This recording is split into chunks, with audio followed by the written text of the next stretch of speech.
Hey, how y'all doing out there? I'm back with you with another video. Today I want to talk about the Poco X3 NFC in 2021. Now, of course, this was released in 2020 of last year. And it's a GSM only device, so no Sprint, no Verizon. Comes in two different colors, shadow gray and cobalt blue. Now, I have the shadow gray model here. Now, whether you should pick this up is really up to you. I would say yes because it's not that old and it's still a really good device. You know, it has really good specs. The performance on it is pretty good. It has good build quality, even though it's not glass, but it has good build quality. It's a nice size device, so it's not a small device by any means. You know, 6.67 inch IPS LCD Full HD Plus display. Now, my only problem, and y'all know that been watching my channel for a while. Y'all know I don't like IPS displays. I mean, they're fine. They're not horrible, but I prefer POLED or AMOLED displays. This display is good. It's not great, when it comes to my level of displays. Like I said, AMOLED or POLED for me because the blacks are super black. The colors are very punchy, vibrant, sharp. That's just what I prefer when I'm thinking about, a great display. Now, this phone does have 450 nits of peak brightness for those of you that are into the nits. And it has a 91% screen to body ratio, which is good. I mean, it's pretty much all display. I mean, you only have the little punch out for the camera at the top, and that's pretty small. So you're getting a display that's, a phone that has pretty much all display. The bezels are pretty thin around this device. So you're going to enjoy the media experience on this device just based on that alone. And it also is equipped with dual stereo speakers. Now, they're not the best. They need a little more punchiness, a little more loudness, but they're not horrible. Like for the average consumer, you'll be fine with them. You're also getting 120 hertz refresh rate, which is pretty good. It gives you more of a smooth experience, faster scrolling speeds. You're also getting a liquid cooling heating pipe built into the CPU because this is a gaming phone. So for those of you that like to game on your phone, this is a phone you're not going to have a problem with. You got a high refresh rate and you got a liquid cooling pipe to keep the phone cool when you're hardcore gaming. I don't game on phones at all, so I can't really give you say whether it's great or whether. I just don't play games on phones. But based on reviews that I've seen of this device, gaming is going to be fine for you. Also, like I said, Gorilla Glass 5 on the front, aluminum frame, but you have a plastic back. Unfortunately, no wireless charging. You do get HDR10, you're getting 128 gigs of internal memory, and you're getting expandable memory up to 256 gigs. That's awesome. You know why that's awesome? Because you have the S21 Ultra, a $1,200 device with no expandable memory. That's shameful. And the reason why that's shameful, this device you can get it for $200 or less. And you got a $1,200 device with no expandable memory. Samsung should be ashamed of themselves. You're getting dual SIM slots. You're getting 60 gigs of LPDDR4 RAM on here. You're getting the Qualcomm Snapdragon 732G, so it's a gaming chip. And also the face unlock. Now, the face unlock on here is pretty impressive because, when you lift the weight, I mean, look how fast it saw my face, and I'm behind the camera. Look at that. It's crazy. You don't even see the lock screen. And it's nice and smooth. And you got the fingerprint sensor built into the power button on the side here. And that's phenomenal. Look how fast this is. You just basically just touch it. Boom. It's open. No lock screen. Just open.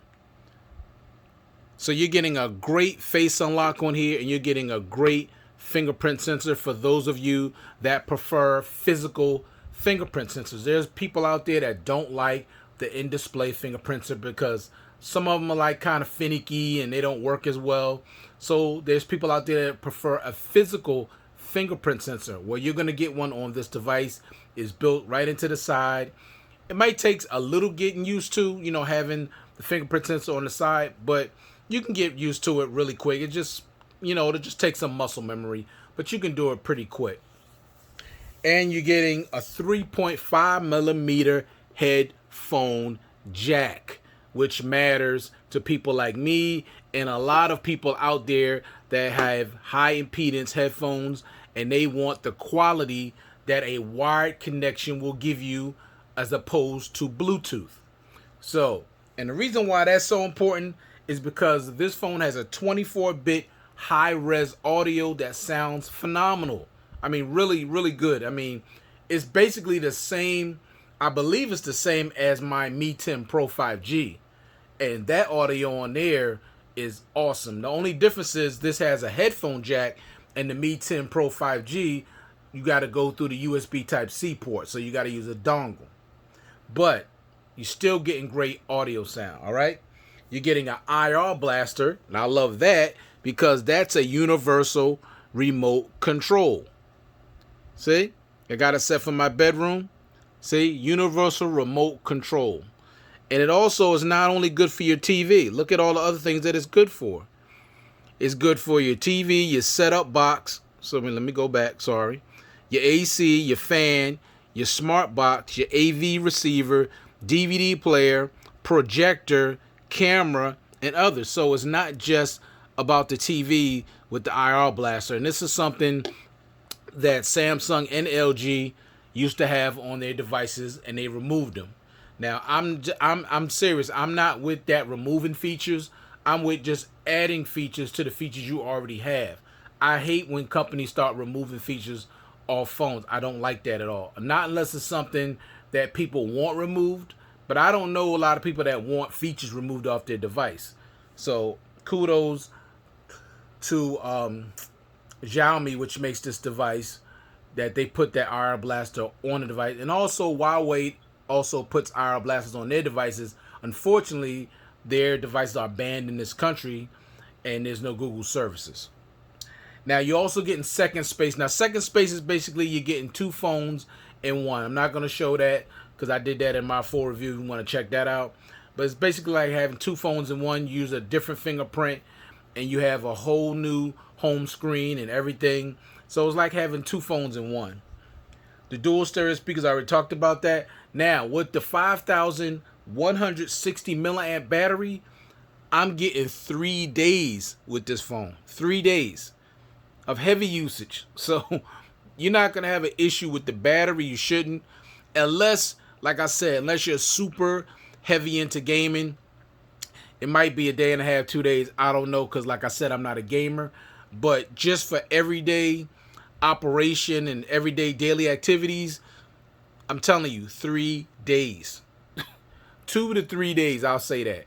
2 to 3 days of battery life. The battery life on here is phenomenal. You'll love the battery life on this phone.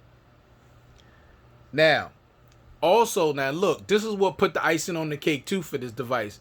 You're getting a 33 watt super fast charging brick in the box. And I said in the box. That's key. All right. Xiaomi says you can go from 0 to 62% in 30 minutes, which is true.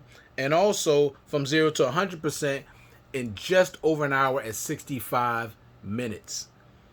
That's what I'm talking about. If you're gonna put a battery this big in a phone, you gotta have fast, super fast charging. Unlike some other phones that I reviewed that have these 6,000 milliamp battery and this slow charging that takes you about 5 hours to fully charge the phone. It's ridiculous. Like, you gotta charge it overnight. This is the kind of phone you don't have to charge it overnight. You can get up in the morning, put it on the charge. By the time you're ready to go out the door to go to work, it's fully charged. That's what I'm talking about. Now, you know what else is great about this phone too? IP53 splash proof protection. So you're getting some water resistance on a phone. This is basically a budget phone. This is not even a mid-ranger. This is a budget phone. And you're getting IP53 splash proof. So that's cool. So the phone just gets splashed with water, you'll be fine. Getting Bluetooth 5.1.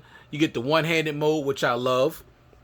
Now, I forgot how to do it on here. I think you have to have the buttons on there, but I just forgot how to do it. But you do have one-handed mode on this device. Of course, Android 10.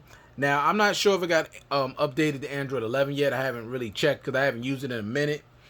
But you're going to get Android 11, definitely. You got the MIUI 12 skin on top, which is highly customizable as well. All right. Now, I'm not the biggest fan of the MIUI because it's kind of like somewhat all over the place. It's not as organized as, say, Oxygen OS or either Samsung's UI. But it's okay. But it is highly customizable, and you do get a lot of features that's built into the phone. So that's a cool thing for those of you out there that are really into features. Now, with the cameras, you got the 64 megapixel main camera, 13 megapixel ultra wide, 2 megapixel macro, 2 megapixel depth sensor, 10 times zoom, LED flash. You shoot at 4K 30, 1080p at 30, 720p at 30, shoots in slow motion at 720p, 1080p at 120 frames per second, 720p at 240, and 720p and 960 frames per second. The front camera is 20 megapixel camera that shoots at 1080p at 30 and 720p at 30 frames per second. Now, the cameras on here are not the best. You can't expect that because this is a budget device, but they're good. They're not great. They're not awesome. They're good. They're adequate. I'll say that. They're adequate. They're above average. Okay? Now, if I were to compare this phone, say, to like the A52, the A52 has much better cameras than this device. But if you're somebody that's not really heavily into photography, you're not heavily into the camera and the video quality and all that, and you're buying this phone for the big screen, the 120 hertz, the fact that it's a gaming phone, you know, the size, the dual stereo speakers, the high refresh rate and things like that, then you're going to be good to go with this. Because you are, like I said, you're getting expandable memory, you're getting some water resistance. I mean, it's a good overall phone. And it's not like they cheating you on the specs. You're getting a universal remote control, second space, you're getting a headphone jack, you're getting excellent fingerprint sensor, excellent face unlock. So you're doing fine with this. You know, if you're okay with an IPS, you know, display, which I'm just not big on IPS LCD displays, but this is not a bad looking display. It's not.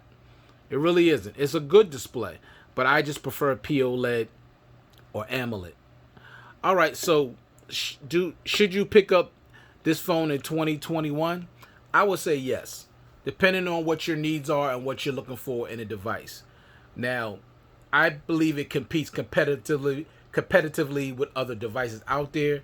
And if y'all want, I'll definitely do a comparison of this device with the A52. And the A52 just came out this year. And I could definitely do a comparison between those devices because the A52 is a mid-ranger. This is more of a budget phone, but you're getting a lot with this phone being a budget phone. Like I said, expandable memory too.